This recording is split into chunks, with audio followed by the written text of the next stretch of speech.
Welcome everyone. আমরা যারা বডির আনওয়ান্টেড হেয়ার দূর করার জন্য অর্থাৎ আন্ডার আর্মস থেকে শুরু করে বডির সিক্রেট যে কোনো জায়গার লোম দূর করার জন্য ওয়্যাক্স অথবা ভিট ব্যবহার করি, আমরা জানি ওইগুলা ব্যবহার করা কতটুকু পেইনফুল বা কষ্টদায়ক।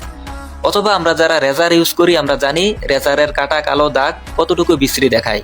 তো আমরা আপনার জন্য নিয়ে আসলাম সিল্কি বিউটি স্প্রে, যেটা আপনারা বডির সিক্রেট পার্ট থেকে যে কোনো জায়গার লোম দূর করতে পারবেন। আপনারা এটা স্প্রে করে 5 থেকে 7 মিনিট রাখবেন। যাদের লোমগুলো তার কাটার মতো শক্ত তারা 7 থেকে 9 মিনিট রাখবেন। রেখে আপনারা টিস্যু অথবা কোনো কাপড় দ্বারা একটু জোরে মশা দিলেই আপনার সবগুলা লোম পরিষ্কার হয়ে যাবে। আপনারা এটাতে কোনো সাইড ইফেক্ট নেই, আপনারা নির্দ্বিধায় ব্যবহার করতে পারবেন। আমরা চাই আপনারা আমাদের থেকে নেন অথবা যাদের থেকেই নেন, এটা একবার হলেও ব্যবহার করে দেখুন। প্রতি সপ্তাহে আপনারা এটা ইউজ করতে পারবেন, কোনো প্রবলেম নেই। আর আমরা যেহেতু নিজেরাই ইম্পোর্টার, আপনারা আমাদের কাছ থেকে কিনলে কিছুটা কমে পাবেন। আমাদের অলরেডি 25% ডিসকাউন্ট চলছে।